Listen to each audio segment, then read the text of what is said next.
In this next part, we are going to be talking about writing in the digital age. So we're going to kind of go back a little bit and look at the entire writing process from brainstorming through research, citation, into revision and assessment. Starting with brainstorming. Brainstorming is a really important part of the writing process, and my favorite digital tool for brainstorming is called Jamboard. This is Google's digital whiteboard. You can find it from your drive by going to New, More, and Jamboard. This is going to bring you to kind of like a blank digital whiteboard called your Jamboard. And it basically gives you all the freedom that you would have on paper, plus the integration of some digital tools. So you can use a pen tool with your mouse, or if you have a stylus pen, even better, you can draw directly on the board.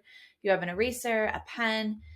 The sticky notes are really fantastic. This is probably the tool I use the most, especially for creating templates for students. So I might have a template for students where I give them sticky for their introduction, their main idea 1, their main idea 2, their main idea 3, and then a sticky for their conclusion. And I just set it up like that, and then they can go in and fill in those blanks themselves by either adding text to the sticky notes. They can write, they can draw, they could add images if they're more visual thinkers. You can do a Google image search directly through here. So if we're going back to that idea of World War II pilots, I'm not really sure where that idea came from. It's just the first idea that came into my mind. Your students can be adding images directly to this board as a part of their brainstorming process. And you can add shapes to this too. So if you like to demonstrate the essay maybe as a funnel for the introduction, conclusion, body paragraphs, maybe our squares, that kind of classic graphic organizer. You can actually create this within Jamboard and then ask students to edit on top of it using those sticky notes or their handwriting tool. So if you'd like to play around with Jamboard, go ahead and pause the video now, go to your drive and open a new Jamboard.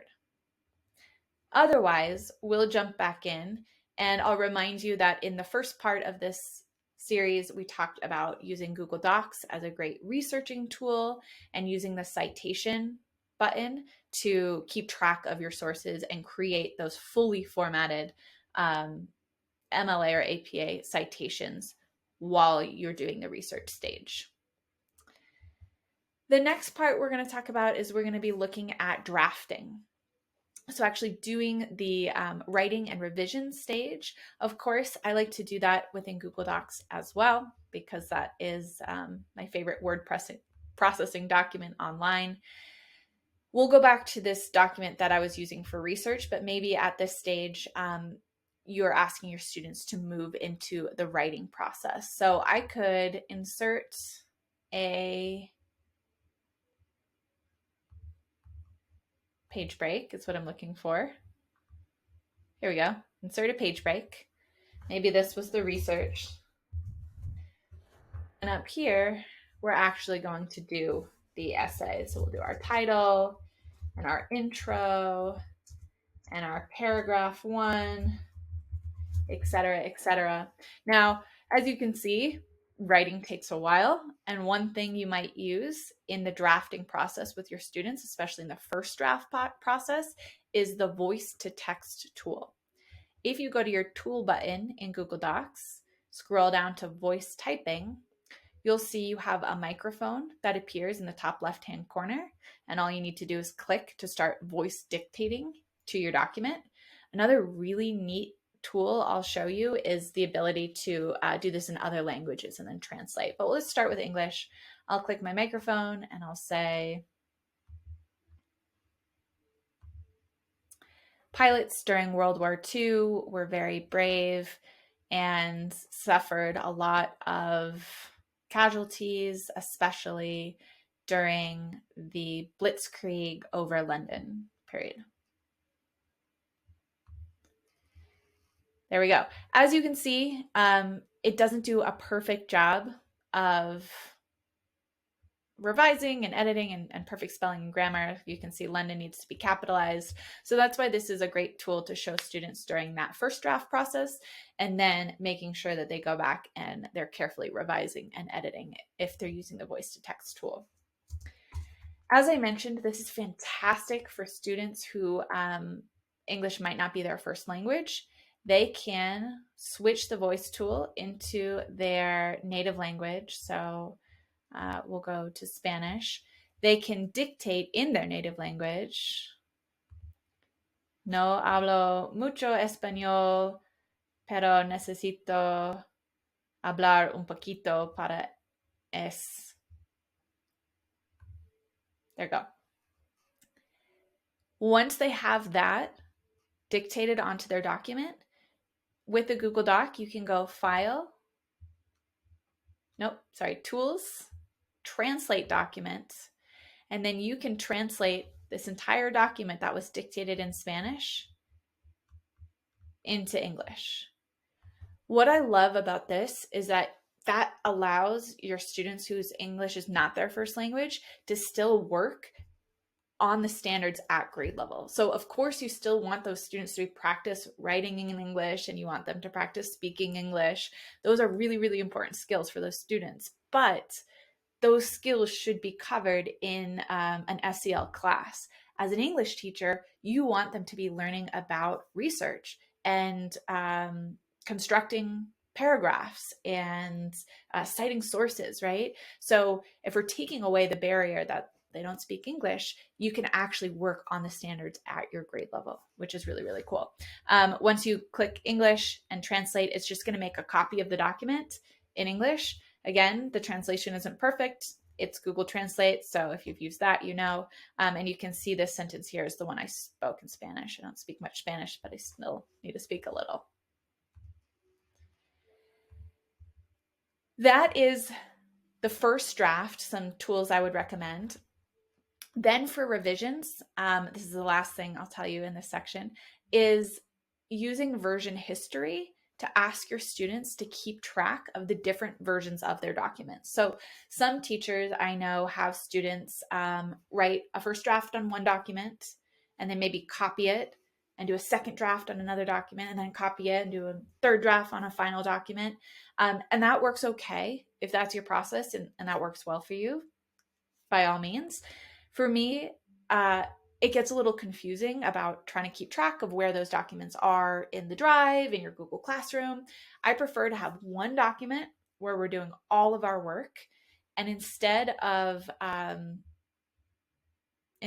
making copies of that work, just continuing to revise and edit on this page, because that's kind of more true to what we do in the working world or in real life, right? We're just revising and editing one document and using version history to show us the process. So version history, if you look right at the top of your Google Doc, it says last edit was made 3 minutes ago.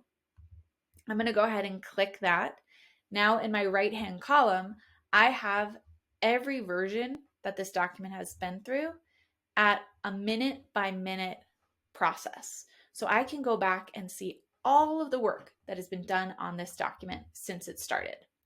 What I teach my students to do is I ask them at each stage in the process to go back and label what stage they were at. So our very first stage here, we're going to call this research. Now, the stage that I'm currently on, I'm going to call this first draft. As the teacher, when you go to grade this, instead of opening up multiple copies to compare, you can open up a version history in your student's document. You can click into research and scroll down and see what that looked like. Really, it probably should have been this one. You can scroll down and look at the research. Then you can go up to first draft and look at that. Scroll up to final draft or second draft and look at that. And the best part about it is it will highlight for you in green all of the changes that have been made to that document. So you can look and actually see the process they went through from first draft to final draft based on what's highlighted in green. So you don't have to do any like close comparison. Google's just going to show you what that looks like. So I actually give a grade for the improvements that they made in the revision and editing process.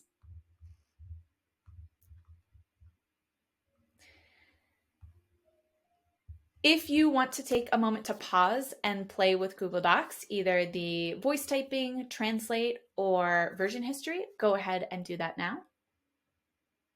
Otherwise, we'll wrap up this section by talking a teeny bit more about editing. There's a link here to a voice recording tool. It's just a super, super simple, easy one. You click this red button. Once you click it again, it gives you a link. I teach my students to voice record themselves editing so I can hear their editing process. I want to hear them reading it out loud because I think reading your work out loud is a really important part of the process. So that's just a teeny bit of accountability online. And then assessing, we'll talk a lot about in the next video, but keeping in mind that you have tools to help with assessment. Within Google Classroom, you have something called Originality Reports, which is just going to search the document that your students submitted against all the other work on the web, and it will highlight or flag for you, as you can see here in yellow, anything that's bringing up a match on a Google search. So you'll see that highlighted part in yellow is compared directly to this section here. And as the teacher, you can kind of determine, was this absolutely plagiarized, or was it paraphrased not super well? Was it quoted or misquoted? And then you can use that as a teaching process with your students because they have the access to these reports as well to make sure that we're not plagiarizing. Of course, in the next video, we're going to talk about plagiarism with AI. So I will see you there.